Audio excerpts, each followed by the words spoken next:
नहमदुहु व नुसल्ली अला रसूलिहिल करीम, अम्मा बाद। मोहतरम सामईन इकराम,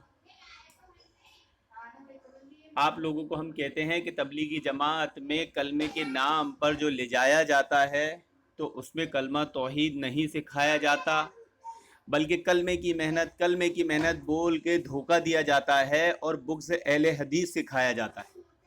ये जो कलमा है ना, बुग़्ज़ अहले हदीस, इसे भी कलमा ही कहते हैं।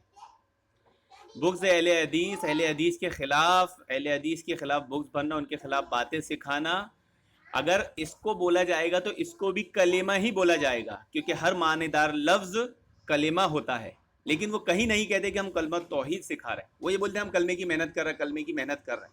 तो अपना जुमला उनका अगर बुग़्ज़ अहले हदीस सिखाना है तो सही है। अब आपको हमारी बात पे यकीन नहीं आ रहा था, तो इन्होंने बुग़्ज़ अहले हदीस के ख़िलाफ़ जमात में जा जाकर कैसी बातें सीखी है लोगों को धोखा देने की। आइए हम आपको तबलीगी जमात में 20 साल लगाने वाले एक शख्स की ज़बानी सुनवाते हैं, सुनिए। मदरसे में दिखाई नहीं दी तो मतलब अरे मेरे भाई सऊदी से फतवा बुला देगा कि तकलीफ वाजिब है। फिर क्यों नहीं बुलाएंगे? मरकज है ना हमारा, मक्का है ना, मरकज है ना हमारा। मक्का मरकज है, हाँ, मक्का मदीना मरकज है हमारा। और देखा, सुना आपने, सईद पालनपुरी साहब देवबंदी मुफ्ती ने जो फतवा दिया था तबलीगी जमात के ख़िलाफ़, एक फतवे में 10 उनकी गलतियां गिनाई थी कि ये जिहाद की आयतें उठाकर अपने ऊपर फिट कर लेते हैं दावत के काम पर। तो आज देखिए इन्होंने एक नया पैंतरा, एक नई जुमलेबाजी की। इनके मज़हब में अपनी बात, अपने जमात को सही साबित करने के लिए कुछ है तो नहीं दलाइल, किताब व सुन्नत में दलाइल उनको मिलते नहीं, तो ये जुमलेबाजी से अनपढ़ अवाम को उल्लू बनाते हैं। अब क्या बोल रहे हैं कि तबलीगी जमात वालों का मरकज कौन सा है? खाने काबा। अस्तगफिरुल्लाह, नाऊज़ु बिल्लाह। आपने कभी किसी जमात को खाने काबा में जाते देखा है कि चलो ये जमात खाने काबा जा रही है या सऊदी जा रही है? बल्कि आप लोगों को मालूम होना चाहिए कि अगर ये वहाँ जाकर ये बोलकर काम कर दे कि हम देवबंदी हैं, हम हनफी हैं और हम जमात लेके आए लोगों को तबलीग करने के लिए, इनको उठाकर पुलिस अंदर डाल देगी और इनको जब तक ये वहाँ रहेंगे हर पीर के दिन इनको पुलिस स्टेशन में आके रिपोर्ट करना पड़ेगी।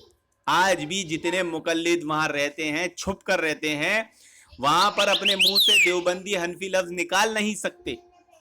अगर पता चल जाए वहाँ की पुलिस को, वहाँ के जमात को कि ये हनफी है, देवबंदी है और यहाँ ऐसा काम कर रहा है, तो उसको अरेस्ट कर लेते हैं और फिर उसके बाद वो जितने दिन वहाँ रहेगा छूटने के बाद, हर पीर को आके उसे वहाँ चौकी में, पुलिस स्टेशन पे रिपोर्टिंग करना है।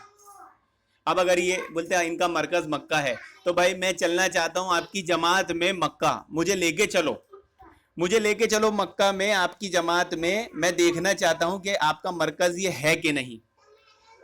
ये हमारा चैलेंज है आपको, क्या आप पूरा करेंगे? और एक झूठ देखिए अभी जो आगे इन्होंने कहा है, आइडियल भी है तो भाई वो तो अल्हम्दुलिल्लाह सही कुरान हदीस के मानने वाले। तो हमारे कुरान चल रहा है ना वहाँ, तो हमारी तफसीर, हमारा तर्जुमा चल रहा है पूरी दुनिया में, हमारे पास ही है, हमारे उलमा बैठे हुए वहाँ पर वहाँ की जमात। सुना आपने, अभी तो एक झूठ बोला था कि हमारा मरकज मक्का है। अब इससे अहले हदीस अवाम तो हाथ में आएगी नहीं, इससे कौन लोग आएंगे?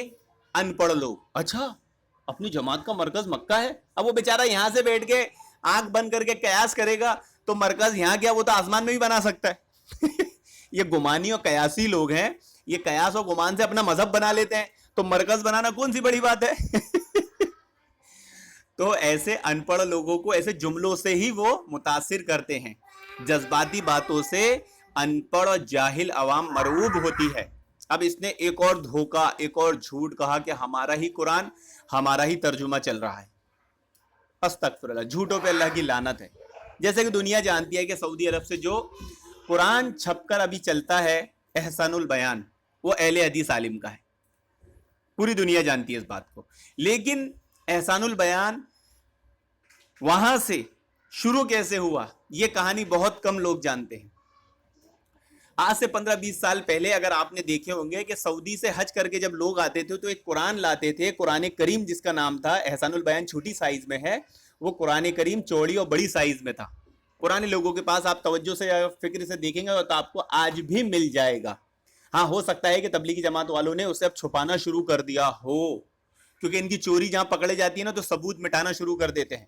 لیکن انشاءاللہ ہمارے پاس ہے وہ قرآن, اور اہل حدیث نے اس کو سنبھال کے رکھا ہے. تو وہاں سے ندوہ کا, دیوبندیوں کا قرآن ایک کریم چھپتا تھا آج سے 15-16 سال پہلے, اور اس قرآن میں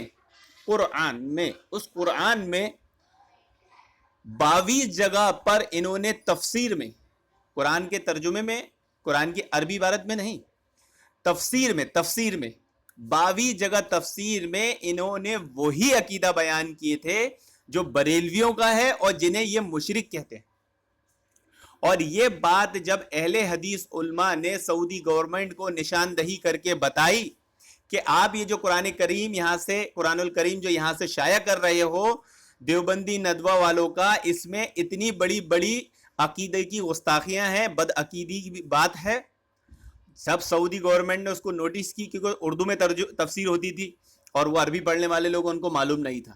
قرآن کی عربی دیکھتا آدمی درست ہے, ترجمہ دیکھ لیا درست ہے, تفسیر میں اتنا جاتے نہیں تھے. ایک اعتبار پہ انہوں نے چھاپ دیے تھے. جیسے ہی انہیں پتا چلا کہ 22 جگہ انہوں نے بریلویوں کے عقیدے بیان کیے ہیں تفسیر میں, سعودی گورنمنٹ نے وہ فیکٹری کو آگ لگا دی, وہ قرآنوں کو اٹھا کے سمندر میں ٹھنڈا کر دیا گیا, اور پھر اہل حدیث عالم کا قرآن احسان البیان وہاں سے شائع ہوا. یہ اہل حدیث کی شان ہے. اور یہ جھوٹا کیا بول رہا تھا قذاب شخص کہ ہمارا قرآن کا ترجمہ وہاں سے چل رہا ہے اور ہمارا مرکز ہے, تو ذرا چلے جماعت نکالیں, مجھے بھی لے کے چلے مکہ کی جماعت میں, میں بھی جانا چاہتا ہوں. آپ اپنے تبلیغی جماعت کا جو یہ مرکز ہے اس مرکز میں بیٹھ کے درس و تدریس سننا چاہتا ہوں, فضائل اعمال پڑھنا چاہتا ہوں, تو کیا آپ مجھے جماعت میں لے کے چلیں گے؟ کیا آپ مجھے جماعتی بنائیں گے؟ لیکن قرآن نے تو فرمایا ہے کہ جھوٹوں پہ اللہ کی لعنت ہے. اور جس کو کلمے کے تقاضے نہیں آتے, جس کو کلمہ نہیں سمجھتا, اب وہ اپنا مذہب ثابت کیسے کرے گا سوائے باتوں کے؟ اللہ رب العالمین ان جماعت میں جا کے دھوکہ فریب, لوگوں کو الو بنانا, مغالطہ دینے والے سے امت مسلمہ کی حفاظت عطا فرمائے. آمین یا رب العالمین.